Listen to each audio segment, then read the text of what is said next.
Hi friends, I hope everyone's doing well. In this video, I'll be continuing to explore a muted color palette. I thought it'd be a good exercise to create collages using muted complementary colors.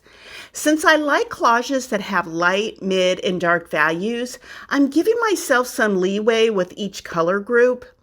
Meaning, instead of just using muted red and muted green, there'll be light and mid dark values in each group. I'll go over supplies in each section, so let's get started. Once again, I brought out my handmade art journal that was bound with 60-pound paper. I'll be painting the ground, so I'm putting paper behind the page I'm working on and the previous page to protect the other pages in my journal. I'm painting the ground dark muted blue, so I brought out Blick's matte acrylic paint in dark blue deep. To make the blue dark muted, I brought out Orange Deep and Paper Artsy's Elephant, which is a gray. I will be mixing the paint with this plastic palette knife instead of a brush. I find it easier to add a small amount of paint with a palette knife instead of a paintbrush. I'm starting by adding a small amount of Orange Deep to the blue paint. It was dulling it down, but I decided to add some gray paint to keep the blue from getting too muddy. I'm painting the ground with this 3/4 inch flat Princeton Velvet Touch brush.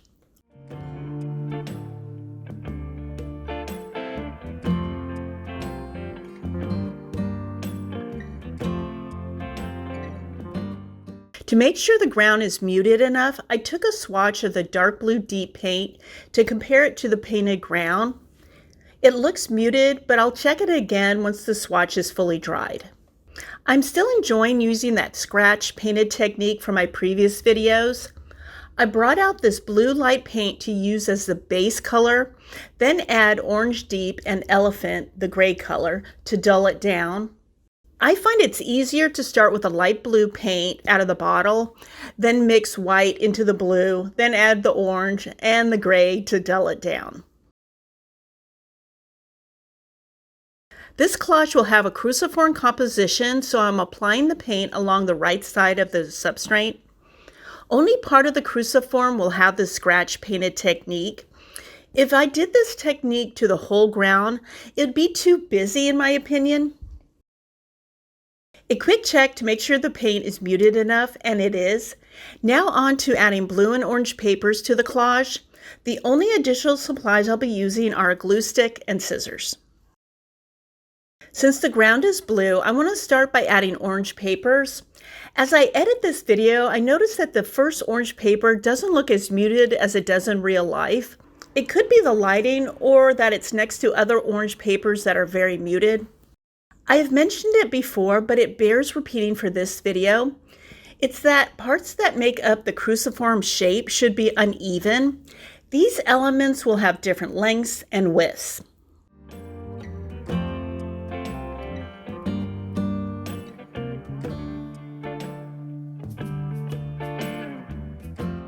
This blue-orange monoprinted paper is one of my favorites. It has beautiful texture. I love the technique. It was created when the paint was left on the gel plate from the original pull. In this case, it's blue. Then applying orange paint on top of the whole gel plate, then pull the print.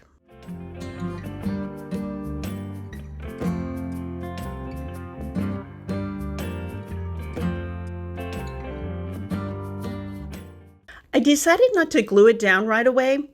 There are some of the blue, light blue ground showing that I want to cover first with another paper. This mid-value paper has beautiful texture as well. You can create some beautiful collages by just using textured papers.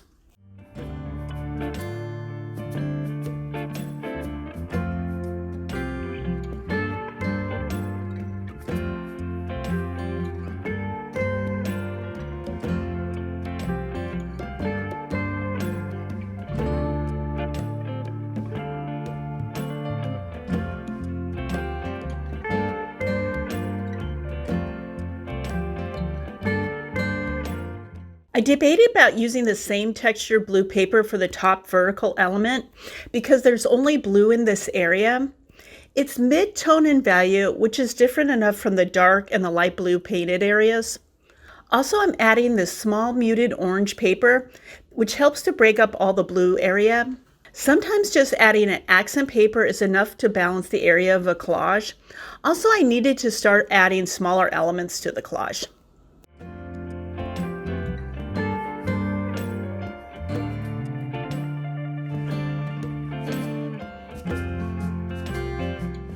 To tie the ground to the paper collage, I'm adding a small dark blue accent paper.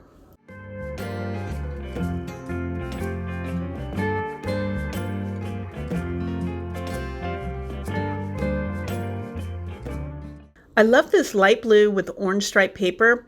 It's probably because the colors are muted.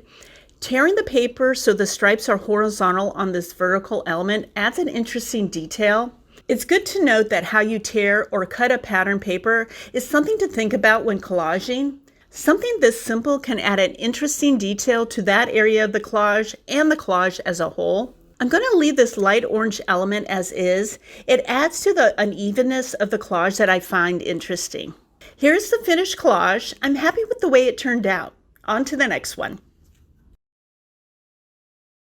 For this purple and yellow collage, I'm painting the ground a dark muted purple, starting with Blick's matte acrylic paint in Violet Deep. I couldn't find plain yellow acrylic paint in my stash, so I brought out this yellow oxide along with the gray paint from the previous collage in case it's needed. Yellow oxide is a brownish yellow, so it's a muted yellow. Again, I'm using a plastic palette knife to add the yellow oxide to the purple to dull it down.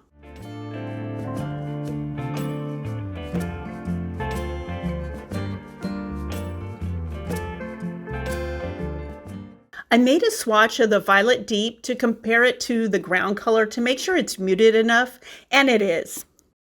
Again, I'll be using the scratch painted technique for this collage. I'm mixing in a small amount of the leftover Violet Deep to the yellow oxide to darken it. This time I'm applying the paint to the top half of the ground. This collage will have an all-over composition.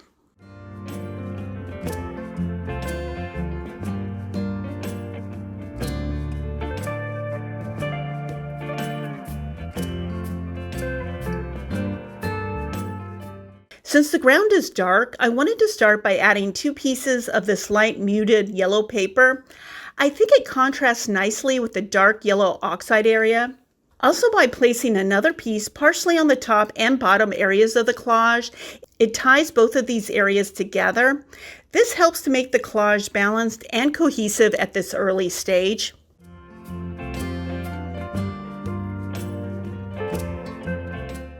As you can see, I additioned both of these yellow and purple pattern papers. I ended up using the paper with a small amount of yellow showing. My thought behind this is that the yellow on the other paper is too pronounced. It would make this area of the collage too busy looking and too yellow looking. The paper I chose is less busy looking and reads more mid-tone purple with an accent of yellow.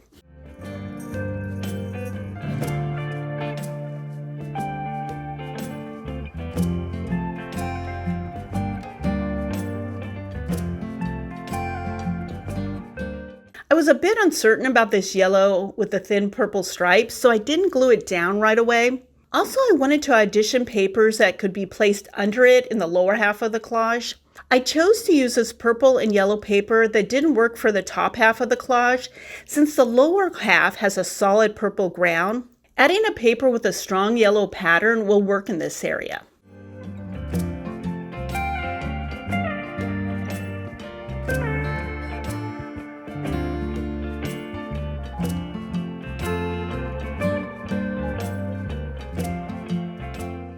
I decided to glue the yellow with purple stripes paper down, even though this area has a lot of yellow elements. You'll see in a bit that I added a dark purple paper overlapping it. I'll talk more about that in a minute. First, I decided that the collage needed another solid yellow paper, just an accent element with a different shape than the shapes already in the collage.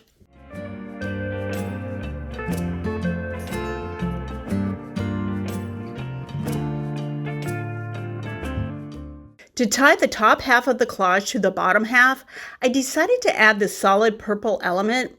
The collage needed a different shape element as well.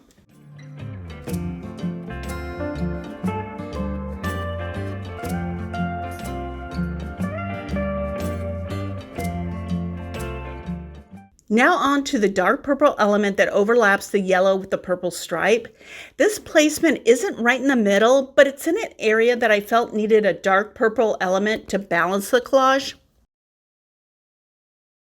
This lower left area needed another element.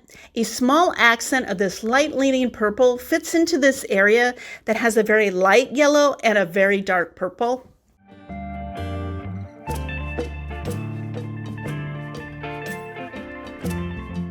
Here's the finished collage. I think it's balanced and cohesive. Let's go on to the final collage. For this final collage, I'm painting the ground a dark muted red. I'm using Blake's matte acrylic paint in red deep, dark green deep, and black. I'm gradually adding the green paint to the red to get it darker and muted. It wasn't as dark as I would like, so I'm adding some black.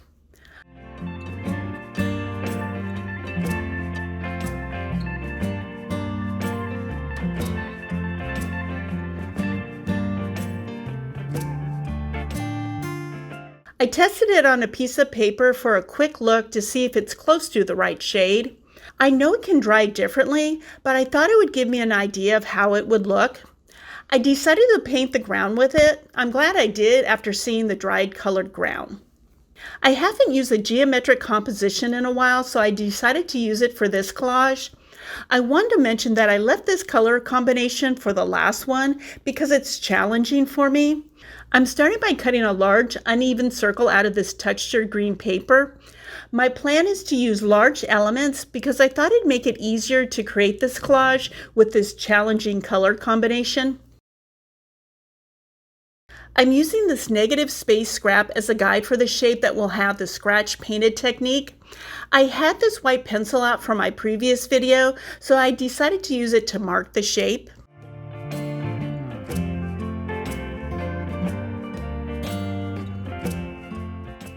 I brought out warm gray and off-white paint because I want this shape to be a very light muted green.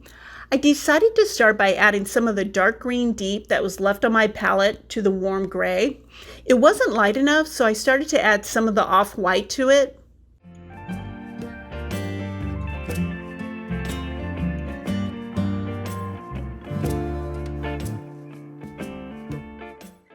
I'm using this unmarked half-inch flat natural bristle brush to apply the paint.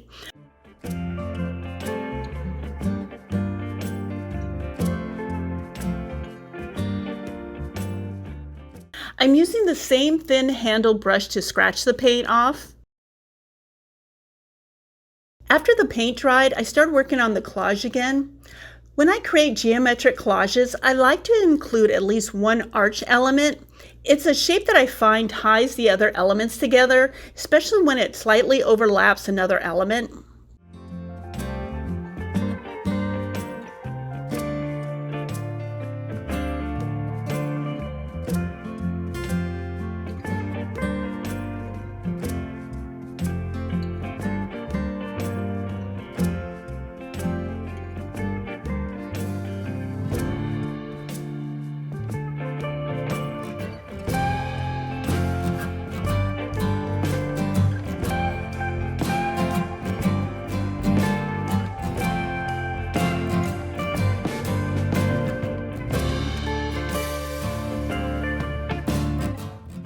When I add smaller elements within this arch, I like for each one to be slightly off center from the other ones.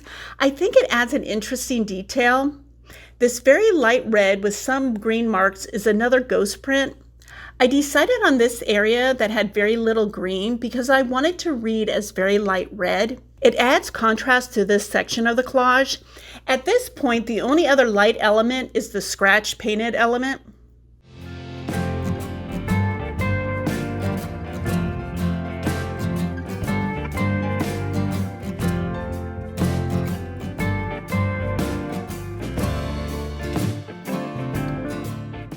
I was unsure at first what to add to the top section. I decided to add another arch shape. This time the shape is rounder and thinner, but as before, it slightly overlaps an existing shape to tie the elements together.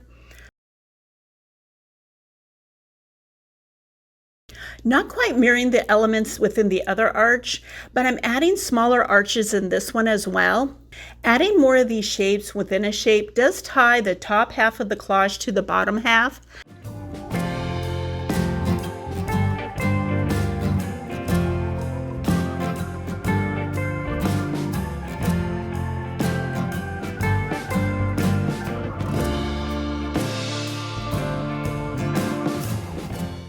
I decided to add one more smaller green shape on top of the light red arch.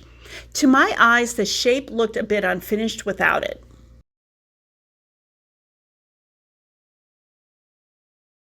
Here's the finished collage. I must admit I like the composition more than I like the color combination. Let's wrap up this video in the next section.